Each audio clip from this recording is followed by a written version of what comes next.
نبی اکرم شفیع اعظم. یہ بخاری شریف اور مسلم شریف میں بھی ہے، اس کے علاوہ بھی بہت سی کتابوں میں ہے. اس کتاب میں جہاں بھی متفق علیہ کا لفظ آئے گا، بہرحال علم میں اضافہ ہے، یاد رہا ہے الحمدللہ نعرہ. متفق علیہ کا معنی یہ ہے، کہیں بھی دنیا میں کسی کتاب میں متفق علیہ جب آتا ہے اس کا معنی ہے امام بخاری نے بھی اس حدیث کو بیان فرمایا ہے، امام مسلم نے بھی اس حدیث کو بیان فرمایا ہے. یہ مطلب ہے.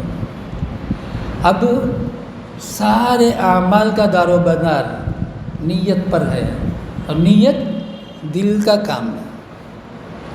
نیت دل کا عمل ہے، جسم کا عمل نہیں ہے. دل سے نیت کرنا، دل کا ارادہ، یہ دل کا ارادہ عمل کو عبادت بناتا ہے. یہی دل کا ارادہ عبادت کو عادت بنا کر چھوڑ دیتا ہے. یعنی اگر اس نے ارادہ نہیں کیا یا دوسرا ارادہ کر لیا، اب وہ عبادت نہیں رہی، اس میں نیکی نہیں ملے گی. بعض اعمال ہیں جو فرائض میں ہیں حاضری لگ جائے گی، لیکن نوافل میں وہ بھی نہیں. ہر عمل میں اللہ کے رسول صلی اللہ تعالیٰ علیہ وسلم نے فرمایا، الا ان فی الجسد مضغۃ، لوگوں سنو، جسم میں گوشت کا ٹکڑا ہے. اب جیسے پورے اعمال کا دار و مدار دل کی نیت پر ہے، دل کے ارادے پر ہے. الحمدللہ ہم میں سے کوئی ایسا نہیں ہے جو سائنس نہ پڑھا ہو. جسم میں جتنے اعضاء ہیں، آنکھ ہے، کان ہے، زبان ہے، اس کے علاوہ گردہ ہے، کلیجہ ہے، پھیپھڑا ہے، حتیٰ کہ پت ہے، انتہائی کڑوی چیز پت. جسم کے جتنے اعضاء ہیں، ہاتھ ہے، پیر ہے، سب، ان میں سے کسی کو بھی کام کرنا ہو تو یہ پہلے اجازت لیتا ہے دل سے. دل کی طرف سے اشارہ ہوتا ہے تو آنکھ دیکھتی ہے، دل کے طرف سے اشارہ ملتا ہے تو کان سنتا ہے، دل کے طرف سے اشارہ ملتا ہے تو زبان چلتی ہے، دل کے طرف سے اشارہ ملتا ہے تو زبان بتاتی ہے کہ یہ کھارا ہے کہ میٹھا ہے. اور یہ ساری چیزیں جتنی بھی ہیں، اس کا خزانہ، کیمرہ، وہ دماغ ہے. جتنی چیزیں آنکھ سے حاصل ہونے والی، کان سے حاصل ہونے والی، زبان سے حاصل ہونے والی، یا اس کے علاوہ جیسے کڈنی ہے جس کو گردہ بولتے ہیں، گردہ میں ایک جھلی ہے. اللہ تبارک و تعالیٰ اتنی باریک ہے، اتنی باریک ہے. اس کا کام کیا ہے؟ ہم جو پانی پیتے ہیں اس کا کام یہ ہے جسم کے ہر عضو کے اندر پانی پہنچانا ہے. اب ہر عضو کے اندر پانی پہنچانے کے لیے وہ جھلی ہی کام کرتی ہے، اور جتنی ضرورت ہے اتنا پہنچاتا ہے. وہ جتنی ضرورت نہیں ہے وہ گندے پانی کی شکل میں پیشاب کے نام سے باہر کرا کے رکھ دیتا ہے. وہ صحیح رہا تو ہمارا نظام پیشاب صحیح رہتا ہے. اس جھلی میں ذرا فرق آ جائے، کڈنی پرابلم، آج کا نیا نام. یہ سب نظام الہی ہے. اللہ تبارک و تعالیٰ اتنی ساری قدرتوں کو پیدا فرمایا، اور یہ تو ہوا ظاہری اعضاء سے متعلق. یہی چیز باطن سے بھی ہے. جیسے ہر عمل، کتنی حدیثیں ہیں، اور اس میں حضرت امام نووی رحمۃ اللہ علیہ 3 حدیثوں کو تو بیان فرماتے ہیں، 13 حدیثوں کو بیان فرماتے ہیں، 3 آیتوں کو اور 13 حدیثوں کو بیان فرما رہے ہیں، صرف نیت صحیح کرنے کے لیے. ہم کو یہ کوشش کرنا ہے ہماری نیت صحیح ہو. کب سے؟ آنکھ جب کھلتی ہے تب سے آنکھ جب بند ہوتی ہے نہ سوتے ہیں تب تک جتنا عمل ہے، سارے عمل پر ہم کو مشق کرنا ہے. یہ مشق ہوم ورک، آج کا 3 سال 4 سالہ بچہ اور بچی بول لیتی ہے ہوم ورک کرنا ہے، مجھے ہوم ورک کرنا ہے. یہ بھی ہوم ورک ہے، یہ ویسے ہی نہیں آتا. میں یہ ایک مثال بھی عام طور سے دیتا ہوں، اس لیے دیتا ہوں کہ وہ عمل ہمارے پاس، بلکہ ہر انسان کے پاس ایک کراہت والا عمل نظر آتا ہے بظاہر، لیکن یہ عمل صرف نیت کی وجہ سے جو کراہت والا ہے، سب کے نزدیک کراہت والا ہے، چاہے وہ کتنے ہی لاکھوں میں بنایا گیا ہو، لیٹرین ٹائلٹ لاکھوں میں بنایا گیا ہو، لیکن کوئی بھی وہاں جانے کے لیے خوشی سے پسند نہیں کرتا ہے، چاروں ناچار جاتا ہے، جانا پڑتا ہے، اور اگر گندا ہے تب تو بڑی مصیبت ہے، کتنی مصیبتوں کے ساتھ اس میں جا کر وہ اپنی قضاء حاجت کر کے آتا ہے۔ لیکن کل بھی ایک جگہ بات ہوئی تو یہاں یہی مثال وہاں بھی دیا۔ اب ہم کو استنجا جانا ہے سو کر اٹھتے ہی، اگر ہم سو کر اٹھتے استنجا جائیں گے، استنجا خانے سے پہلے اگر ہم اللہم انی اعوذ بک من الخبث والخبائث پڑھیں گے، صحیح معنی میں امت محمدیہ علی صاحبہ الصلوات والتسلیم میں ہوں گے۔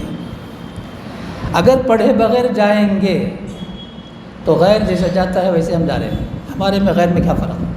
غیر بھی تو جاتا ہے لیٹرین، وہ کہاں جاتا ہے؟ لیکن وہ جاتا ہے، یہ پڑھے بغیر جاتا ہے۔ اب لیٹرین کے پاس چلے گئے تو لیفٹ پیر سب سے پہلے اندر رکھیں گے، اگر لیفٹ پیر ہم نہیں رکھے، غفلت میں ہم جا رہے ہیں، نہیں، یہ غفلت کو دور کرنے ہی کے لیے امام نووی رحمۃ اللہ علیہ نے اس کتاب کو لکھا ہے۔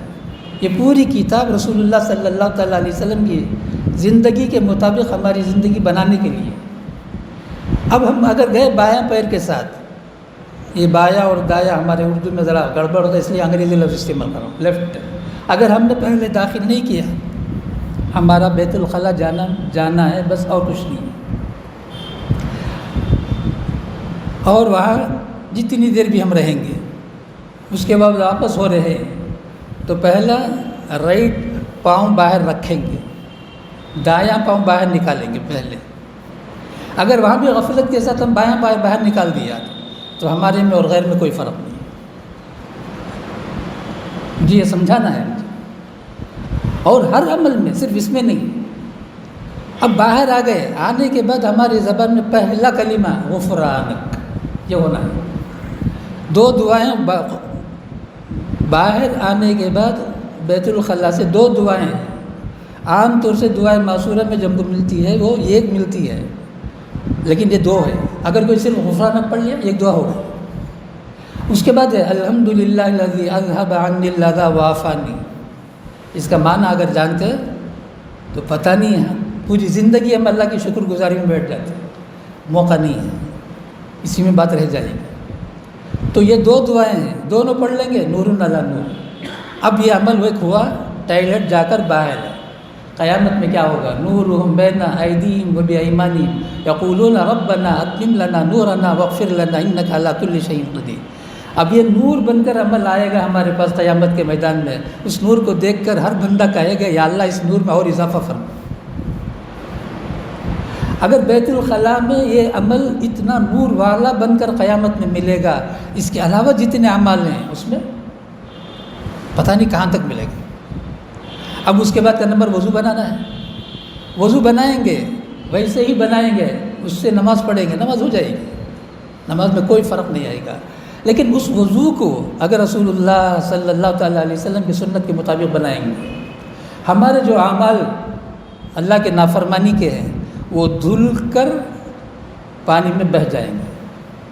کس کا فرمان؟ صادق المصدوق رحمۃ للعالمین صلی اللہ تعالیٰ علیہ وسلم کا فرمان۔ تو ہم کو وضو بھی ویسے ہی بنانا ہے، پھر نماز، وہ تو اور عالیشان عمل ہے، بہت ہی عالیشان، پوری دنیا میں سب سے بڑا عالیشان عمل وہی ہے۔ اب اس کے لیے نبی کے طریقے کے خلاف نہیں، 51 سنتیں 50 پر ایک، دیکھ بولنے کو تو 50 پر ایک نہیں، عمل بہت مختصر ہے، صرف ہاتھ اٹھا کر باندھنے میں 5-6 سنتیں ہو جاتی ہیں۔ کئی مرتبہ اس کو اجرا ہوا ہے، مشق ہوا ہے، اب غفلت کے ساتھ ہم کھڑے ہو جاتے ہیں۔ اس غفلت ہی کو دور کرنے کا نام حدیث ہے۔ یہ حدیث کی زندگی جب ہمارے پاس آ جائے گی وہ غفلت ختم ہو جائے گی، غفلت ختم ہو جائے گی، اس کے بعد رضا الہی کا حاصل ہونا 100% یقینی ہے۔ 0.001% بھی